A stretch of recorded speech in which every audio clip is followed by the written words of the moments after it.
Ойгүл Әхмәтғалиева. Боланнарда бал тәме. Зәнфира апа, Әмирне исән-сау күрәсегез килсә, сез дә озакламагыз, алып кайтыгыз аны, диде улым белән бергә хезмәт иткән, ата-анасы үзен үлем тырнагыннан урлап кайткан Динар, кирфекләре бер туктамый тартышып торган күзләрен туп-туры миңа текәп. Сөйләргә ярамый торган нәрсәләрне сезгә әйтми булдыра алмыйм. Акыллы егет Әмир, ярдәмчел, әрәм булмасын. Анда чып-чын сугыш башланды. Ингушлар, осетиннар бәрелешендә безнекеләрне кыл уртада калдырдылар. Башта бер кадәр тыныч иде. Бер көнне частьны шәһәр халкы урап алды. Бездән корал сорыйлар. Һәммә безгә корал таратып чыкканнар иде инде. Казармага бәреп кирсәләр, ут ашарга тиеш идек. Ул чакта ничектер тирәнгә керми үтеп китте. Аннан безне шик буена җибәрделәр.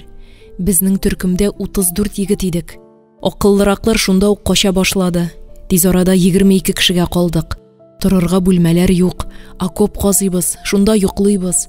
Өс-баш лышмасу, төн җитсә, шәһәр өсте яп-якты була, атыш башлана.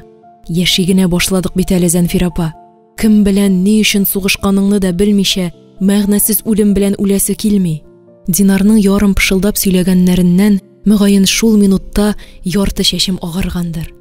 Кире кайтканда котышкыч авыр уйлардан мием түнгән, башым ярылырдай булып авырта, йөрәгем инде улым янына очар кош булып канатларын киереп ашкына иде.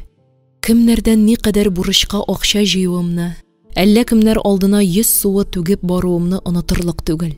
Ул акчаларның байтагы миңа улымның паспортын кулга төшерергә ярдәм итте. Бер мәрхәмәтлесе миңа Казанга депутат Нәсим Гайфуллин янына барырга киңәш бирде. Татарстан суверенитет өчен көрәшкән елларда халык арасында яхшы аты таралырга өлгергән. Башка бер кайда яклау таба алмаганнар аның исемен аерым бер хөрмәт белән телгә ала иде. Тәвәккәл таш яра диюләре хак. Үземне мескен генә, җибегән генә, көчсез генә ялгыз хатынга санап йөри идем. Балаңның язмышы кыл өстендә торганда, гаяр арысланга, юлбарыска әверелүеңне сизми дә каласың икән. Ак йорт дигәннәрендә эзләп таптым. Алып гәүдәле 2 сакчы эшкә үткәрмәгәч, шушы ишектән бер үтмәсә бер үтми калмас дип, Нәсим Гайфуллинны ярты көн сагаладым. Күрешү һәм бүлмәсендә озаклап сөйләшү бәхетенә дә ирештем. Телефоннан җәһәт кемнәр беләндер сүз алышкач, ул миңа Мәскәү поездына билетлар юк, ләкин дәүләт эшлеклесе өчен дигән купе бүген буш, хәзер шунда йөгерегез. Сезнең белән А районыннан килгән бер агай да барачак, ул да малае артыннан. Улларыгызны Татарстанга исән-сау алып кайтып җиткерсәгез, аннан инде борчыласы түгел. Хәерле юл сезгә, дип саубуллашырга кул сузды. Юлым чыннан да шулай хәерле башланды. Кеше ышанмаслык хәл иде. Келәмнәр түшәлгән, бар уңайлыклары үзендә булган иң затлы купада чәчләренә, сакал-мыегына ап-ак чал төшкән, калын пыялалы күзлеге астыннан зурайып күренгән күзләрендә, кырыс йөзендә ихтыяр көче ярылып яткан Нәҗип абый белән мин, гап-гади татар хатыны Зәнфирә, газизләребезне солдат хезмәтеннән урлап кайту өчен ерак сәфәргә кузгалдык. Юлга чыксаң, юлдашың үзеңнән яхшырак булсын диләр.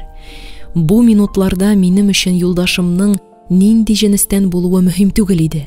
Беребез әти, икенчебез әни. Икебезнең дә җан түрен бала хәсрәте кабызган шәм уты көйдерә.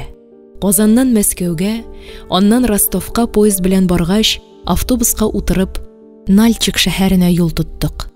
Һәр сәгать, һәр минут, һәр чакрым мине улым хезмәт иткән Владикавказга, кайчандыр Орджоникидзе дип йөртелгән калага якынайта иде. Ниһаять, Нальчикта күчеп утырган автобусыбыз безне шунда китереп җиткерде. Шәһәр читендә янган, җимерелгән йортларны күрүгә, ерактарак анда-санда атыш тавышлары ишетүгә, мин куырылып киттем. Яулык астында чәч төпләрем тирләп чыкты. Бармак очларыма дерелдәү йөгерде.